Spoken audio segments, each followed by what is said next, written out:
Welcome to our channel Study Champs. If you are preparing for HS exam of WB boards, then please subscribe our channel because we are going to upload chapter wise video of each subject here. आज का हमारा chapter है supply. इस chapter से सिर्फ 2 marks का ही question आता है, इसलिए मैं सारे टॉपिक्स को 2 मार्क्स के अकॉर्डिंग ही कवर कर रहा हूँ। सबसे पहला टॉपिक जो आता है इसमें वो है सप्लाई। सप्लाई होता क्या है, डेफिनेशन उसका। सप्लाई उस क्वांटिटी ऑफ कमोडिटी को बोलते हैं जो प्रोड्यूसर मार्केट में बेचना चाहता है एक तय प्राइस में और एक तय समय के अंदर। ठीक है, अब हम लोग बढ़ते हैं सप्लाई फंक्शन की ओर। सप्लाई फंक्शन बिल्कुल डिमांड फंक्शन की तरह है या प्रोडक्शन फंक्शन, बिल्कुल सेम है ये सब चीज़ें, सिर्फ इनका कंटेंट अलग होगा। जैसे यहाँ पे सप्लाई फंक्शन क्या होता है, एक मैथमेटिकल रिलेशन है ये जो हमें बताएगा कि सप्लाई और उसके फैक्टर्स के बीच में क्या रिलेशन है। सप्लाई फंक्शन हमें यही बताएगा। इसका भी फॉर्मूला सेम होगा, quantity supplied is equal two factors affecting supply. Next हम लोग बढ़ते हैं डिटर्मिनेंट्स ऑफ सप्लाई की तरफ, जिसका मतलब है वो फैक्टर्स जो सप्लाई को अफेक्ट करते हैं। सबसे पहला है प्राइस ऑफ द कमोडिटी। अगर किसी कमोडिटी का प्राइस बढ़ता है तो उसका सप्लाई भी बढ़ेगा, और अगर किसी कमोडिटी का प्राइस कम होता है तो उसका सप्लाई भी कम होगा। दूसरा पॉइंट है प्राइस ऑफ इनपुट। इसका मतलब आप लोग ध्यान से समझिए, ये कॉस्ट की बात कर रहा है जो हमने इनकर किया है इनपुट को लाने में, यानी कि लैंड लेबर कैपिटल ऑर्गेनाइजेशन को लाने में। अगर उन सारी चीज़ों का प्राइस बढ़ता है तो आप समझिए टोटल कॉस्ट बढ़ जाएगा हमारा, और टोटल रेवेन्यू तो सेम रहेगा। तो अगर इनपुट का प्राइस बढ़ता है यानी टोटल कॉस्ट बढ़ गया, तो टोटल रेवेन्यू और टोटल कॉस्ट के बीच का डिफरेंस कम हो गया, जिसके वजह से प्रॉफिट कम हुआ। प्रॉफिट कम हुआ तो सप्लाई भी कम हो जाएगा। वाइस वर्सा अगर हम लोग देख लिए एक बार, वो भी आपको समझा देता हूँ। वो क्या है कि अगर इनपुट का प्राइस कम हो जाता है यानी कि हमारा कॉस्ट ऑफ प्रोडक्शन कम हो जाता है, टोटल कॉस्ट कम हो जाता है, तब टोटल रेवेन्यू तो सेम है, तो इसका जो कॉस्ट और टोटल रेवेन्यू का बीच का डिफरेंस है वो बढ़ जाएगा, क्योंकि इनपुट का प्राइस कम हुआ है तो प्रॉफिट बढ़ गया। क्योंकि डिफरेंस बढ़ा तो प्रॉफिट भी बढ़ा, और प्रॉफिट बढ़ा है तो सप्लाई भी बढ़ेगा। जिस जगह में प्रॉफिट ज़्यादा है वहाँ पे फर्म चाहेगी कि सप्लाई ज़्यादा करें हम लोग। अब नेक्स्ट हमारा पॉइंट आता है goals of the firm. Supply goals of the firm के ऊपर भी डिपेंड करती है। अगर किसी फर्म का गोल है प्रॉफिट अर्न करना तो वो सप्लाई बढ़ाएगी, और अगर किसी फर्म का गोल है कि सेल्स को बढ़ाना है उनको मतलब नहीं है प्रॉफिट कितना है, सेल्स बढ़ना चाहिए, तो उस केस में फर्म अपने सप्लाई को और भी ज़्यादा बढ़ाएगी। इसका रीज़न क्योंकि अगर वो सप्लाई बढ़ाएगी तो ऑटोमेटिक कोई ना कोई खरीदेगा ही उसे, और अगर कोई ना कोई उसे प्रोडक्ट को खरीदेगा तो फर्म्स की सेल बढ़ जाएगी।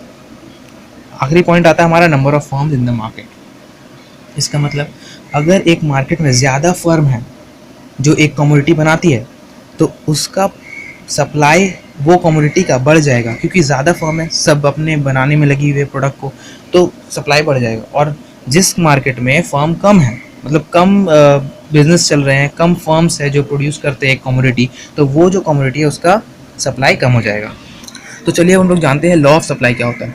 ये एक लॉ है जो हमें बताता है कि अगर सारे फैक्टर्स कांस्टेंट रहे तो प्राइस के बढ़ने पे सप्लाई बढ़ेगा और प्राइस के कम होने पे सप्लाई कम होगा। इसका मतलब क्या है कि सप्लाई और प्राइस के बीच में डायरेक्ट रिलेशन है, क्योंकि दोनों अगर प्राइस बढ़ रहा है तो सप्लाई भी बढ़ रहा है, और प्राइस कम हो रहा है तो सप्लाई भी कम हो रहा है, तो इसका मतलब डायरेक्ट रिलेशन हुआ। ठीक है, और इसी के कारण सप्लाई कर्व अपवर्ड स्लोपिंग होता है। नेक्स्ट टॉपिक है हमारा इलास्टिसिटी ऑफ सप्लाई। इसमें 5 तरह के इलास्टिसिटी ऑफ सप्लाई आते हैं। ये भी सिमिलर है इलास्टिसिटी ऑफ डिमांड के जैसे, लेकिन थोड़ा सा चेंजेस है कुछ कंसेप्ट में। सबसे पहले हम लोग पढ़ते हैं परफेक्टली इलास्टिक सप्लाई। इस केस पे हमारा सप्लाई कर्व जो होगा वो हॉरिजेंटल होगा, और या फिर हम लोग कह सकते हैं वो होगा पैरेलल टू एक्स एक्सिस। ठीक है, ये इस केस में होता क्या है कि प्राइस कांस्टेंट रहता है और सप्लाई चेंज करता है, यानी प्राइस चेंज नहीं हो रहा है फिर भी सप्लाई चेंज हो रहा है, इसलिए हम यहाँ पर इलास्टिसिटी ऑफ सप्लाई को इन्फिनिटी कहेंगे। नेक्स्ट आता है परफेक्टली इनइलास्टिक सप्लाई।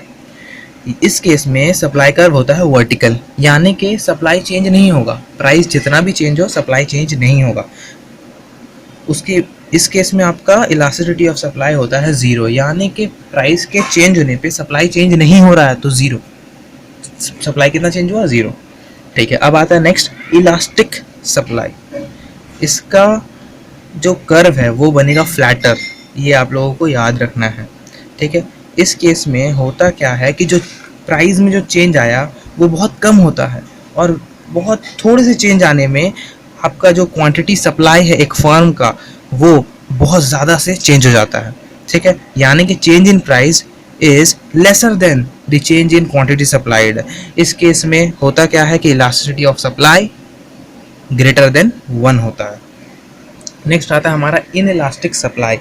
इस केस में हमारा जो सप्लाई कर्व होता है वो होता है स्टीपर, और यहाँ पर जो प्राइस जो चेंज होता है ना वो ज़्यादा होता है, तब जाकर थोड़ा सा क्वांटिटी सप्लाई में चेंज आता है। इसका मतलब क्या हुआ, हम लोग ऐसा कह सकते हैं इसे कि change in price is greater than change in quantity supplied. इस केस में इलास्टिसिटी ऑफ सप्लाई होता है लेस देन 1।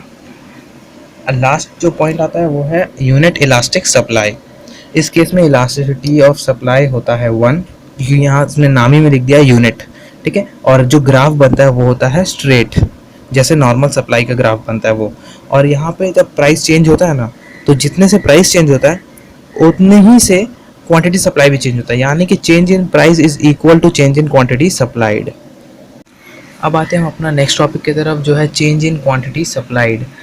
इसका मतलब क्या होता है, इसका मतलब है जब सप्लाई चेंज होगा और उसका कारण होगा उसका प्राइस, यानी प्राइस के चेंज होने के कारण अगर सप्लाई चेंज होता है तो हम उसे कहेंगे चेंज इन क्वांटिटी सप्लाइड, ठीक है।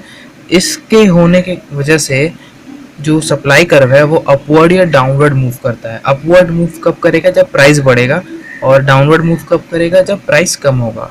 जब वो प्राइस बढ़ता है, सप्लाई कर्व ऊपर की तरफ मूव करता है यानी अपवर्ड मूवमेंट करता है, उस समय हम लोग उसे एक्सपेंशन इन सप्लाई कहेंगे। और जब डाउनवर्ड मूवमेंट होगा यानी प्राइस कम हो रहा है, सप्लाई भी कम हो रहा है, तो उस समय हम लोग उसे कॉन्ट्रैक्शन इन सप्लाई कहेंगे। अब आता है हमारा change in supply. Change in supply क्यों होता है, अब देखिए जब सप्लाई के सारे फैक्टर के चेंज होने के कारण सप्लाई चेंज हो रहा है, लेकिन प्राइस को छोड़कर, यानी कि प्राइस को छोड़कर जितने भी फैक्टर्स है उसके चेंज होने के कारण सप्लाई अगर चेंज हो रहा है तो हम लोग उसे कहेंगे चेंज इन सप्लाई। ये जब होता है तब जो सप्लाई कर्व है वो अपवर्ड या डाउनवर्ड मूव नहीं करता, वो शिफ्ट करता है, ठीक है। शिफ्ट कैसा शिफ्ट होता है, एक होता है राइटवर्ड शिफ्ट, एक होता है लेफ्टवर्ड शिफ्ट। जो राइटवर्ड शिफ्ट होता है वो तब होता है जब जो फैक्टर्स है सप्लाई के प्राइस को छोड़कर वो सारे में फेवरेबल चेंजेस आए, और जो लेफ्टवर्ड शिफ्ट होता है वो तब होता है जब जो फैक्टर्स है सप्लाई के उसमें अनफेवरेबल चेंजेस आए, ठीक है। जब ये राइटवर्ड शिफ्ट होता है तो हम लोग इसे इंक्रीज इन सप्लाई कहते हैं, और जब ये लेफ्टवर्ड शिफ्ट होता है तब हम इसे डिक्रीज इन सप्लाई कहते हैं।